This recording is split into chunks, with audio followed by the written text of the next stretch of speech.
તો કેમ છો યુટ્યુબ ફેમિલી મોજ મને તો બધાને હર હર મહાદેવ જય શ્રી રામ જય દ્વારકાધીશ.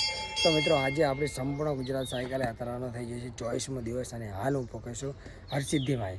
હરસિદ્ધિ માનો ડુંગર આમ છે, આપણે જવાનું છે ડુંગરે દર્શન કરવા માટે. અત્યારે આપણે આશ્રમમાં રોકાણા હતા અને હવે આપણે જઈએ છીએ દર્શન કરવા. તો ચલો તમને પણ દર્શન કરાવ્યું હરસિદ્ધિ માના અને હું પણ દર્શન કરી લઉં. તો ચલો રહેજો કન્ટિન્યુ.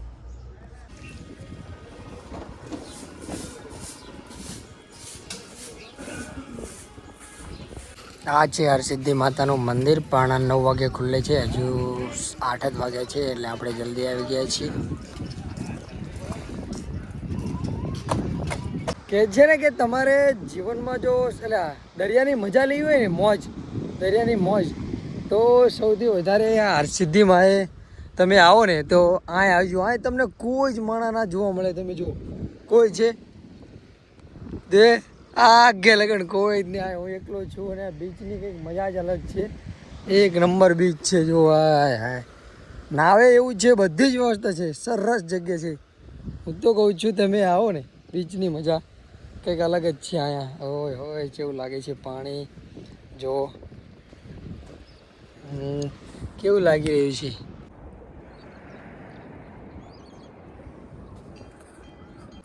મિત્રો જો દરિયાનું જાદુ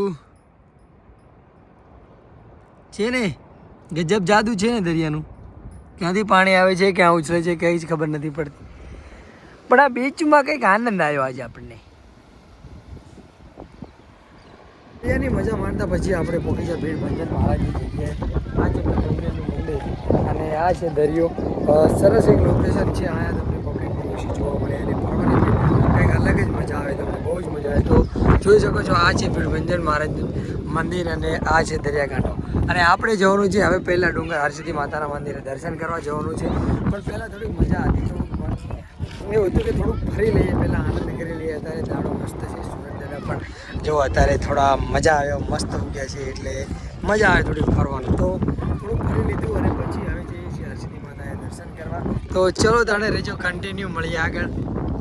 અહીંયા આવેલા છે હરસિદ્ધિ માતાના કુંડ. તો તમને બતાવી દઉં. હું પણ પહેલી વખત જઈ રહ્યો છું. લખ્યું છે એટલે હરસિદ્ધિ માના કુંડ. હરસિદ્ધિમાં કુંડ કુંડ ખાલી.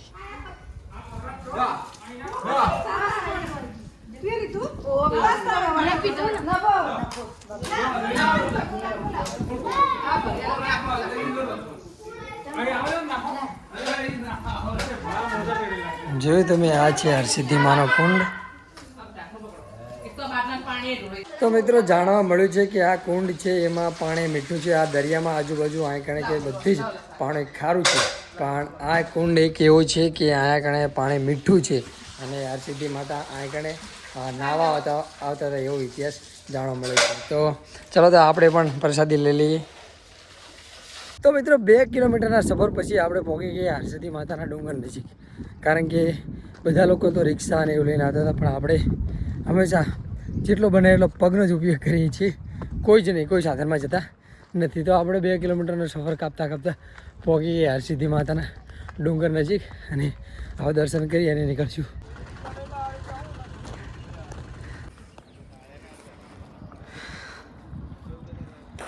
આટલા સફર પછી આપણે પહોંચી ગયા હરસિદ્ધિ માતાના ડુંગર ઉપર. અને ડુંગર ઉપર જોગતા જ ગમે ત્યાં તમે જાઓ ને એટલે આ વસ્તુ પહેલાં જોવા મળે. આ વસ્તુને કંઈ ખબર નથી પડતી કે લોકો કેમ બનાવે છે, પણ એ તો એમની આસ્થા હશે. તાણે બનાવતા હશે ને, એમને પણ કંઈક માતાજી જોડે માગ્યું હશે. એ તો જવા દો, આપણે જોઈ લો તમે હરસિદ્ધિ માતાના ડુંગરનો લુક. આ છે હરસિદ્ધિ માતા. આપણે ત્યાં નાઈટ હતા અને ના આપણે હતા, સોરી ગાઈસ. જો આ છે હરસિદ્ધિ માતાનું મંદિર. બહુ પહેલાં જમાનાનું મંદિર છે. અત્યારે અહીંયાથી મૂર્તિ નીચે લઈ ગયા છે એટલે અત્યારે અહીં કણે ખાલી પબ્લિક જોવા આવે છે. અત્યારે મૂર્તિ અહીં નથી, અત્યારે તો નીચે મૂર્તિ છે. પણ કંઈક સરસ લાગે છે હરસિદ્ધિ માતાનો ડુંગર. પગથિયા નથી, પગથિયાવાળી જગ્યા છે તે બંધ છે હાલ. એટલે અત્યારે આપણે સાઈડમાંથી ચડીને આવે છે બધા. અહીંયા કણેથી નજીક પડે છે બધાને. પગથિયાવાળું તો ખબર નથી કે કેમ બંધ કરીને રાખ્યું છે.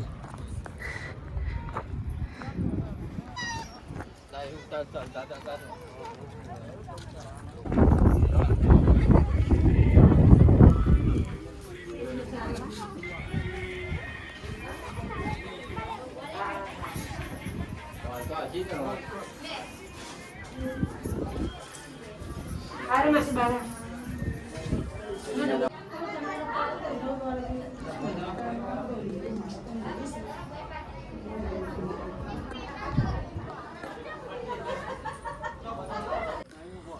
આ મંદિર છે ને, આ મંદિર બહુ પૌરાણિક મંદિર છે, બહુ પહેલાંનું મંદિર છે. એટલે અત્યારે આ કણ એવું કોઈ મૂર્તિ નથી. મૂર્તિ તો અત્યારે નીચે લઈ ગયા છે, પણ આ મંદિર ખાલી બધા પગે લાગવા હોય છે, કારણ કે પૌરાણિક મંદિર છે. તમે જોઈ શકો છો, એકદમ બહુ જ જૂનું મંદિર છે આ.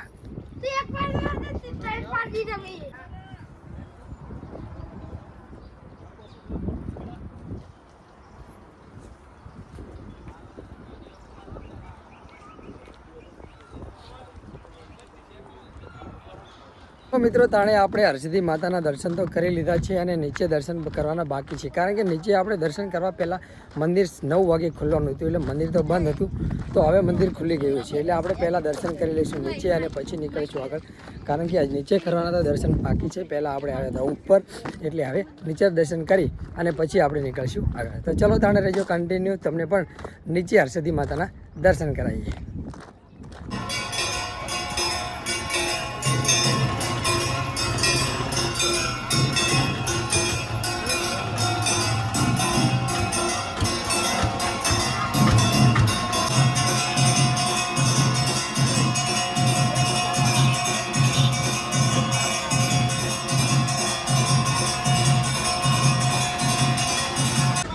તો ચલો મિત્રો, તાણે આપણે હરસિદ્ધિ માના દર્શન કરી લીધા છે, અને હવે નીકળીએ આગળ.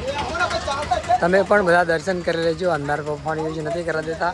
ઉપર આપણે તમને દર્શન કરાવી દીધા છે, પણ અખંડિત મૂર્તિ આ લાવી પડે છે, એટલે મૂર્તિ હકીકત આ છે. તો ચલો મિત્રો, તાણે આપણે આપણી સાયકલે આવી જઈએ છીએ, અને હવે સાયકલ લઈને નીકળવાનું છે આપણે જુનાગઢ તરફ. જુનાગઢ થાય છે અહીંયાથી 150 કિલોમીટર, એટલે જોઈએ છીએ કે આજે આપણે સાયકલથી કેટલું અંતર કાપીએ છીએ, અને આગળ જઈ અને જોઈએ છીએ કે ક્યાં નાઇટ રહી છે. ચલો ચલો રહીશું તને કન્ટિન્યુ.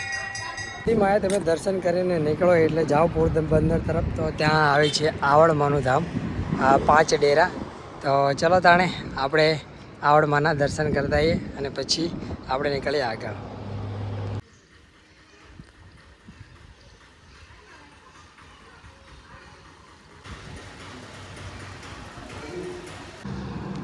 તો તમે જોઈ શકો છો, ભાવનગર રહ્યું છે 400, સોમનાથ 140 અને પોરબંદર 108. અરે સોરી મિત્રો, 8 કિલોમીટર સુધીમાંથી આપણે સાયકલ ચલાવી છીએ મિત્રો, અને પોરબંદર રહ્યું છે આપણે 5 થી 6 કિલોમીટર. વચ્ચે ઘણી જગ્યાએ આરામ કર્યો, કારણ કે બહુ થાકી ગયો હતો. હરસિદ્ધિ માએ થોડું ડુંગરને એવું ચડવાનું આવે છે, પણ મસ્ત લોકેશન છે. એટલે અહીંથી રહ્યું છે આપણે જુનાગઢ 100 કિલોમીટર જેવું બતાવે છે, એટલે હજુ 10-15 કિલોમીટર જેવું આપણે કાપશું, એટલે કાલ 90 કિલોમીટર આપણે જુનાગઢ રહીશું. કાલનો સફર મારા ઘરથી સાંજ સુધીમાં આપણે જુનાગઢ પહોંચી જઈશું. તો ચલો વિડીયોમાં બના રહીએ. ऐसा नहीं, मतलब इसमें भी बहुत लोग हैं, ऐसा कुछ नहीं कि मतलब कि लोग अकेले ही हैं. हाँ, जिंदगी में पैसा सब कुछ होता है. पैसा ने लोगों का प्यार सब कुछ होता है. अरे भैया कहने वालों का है. कहने वालों का नहीं, जिंदगी देखी है आता है. आपको कौन? पैसे वालों के लिए पैसा है. अभी मेरा आज 24वां दिन है, कुछ पैसे की ज़रूरत नहीं पड़ी मेरे को. बताओ क्या पैसे की ज़रूरत है? मैं काशी मथुरा अयोध्या सब कुछ घूम लेके इससे घूम के आया हूँ. ये वहीं से हैं. क्या ज़रूरत पैसे की है? भगवान की दया से सब कुछ मिल जाता है. मानो उतना जितना अच्छा लगे. आपको कौन?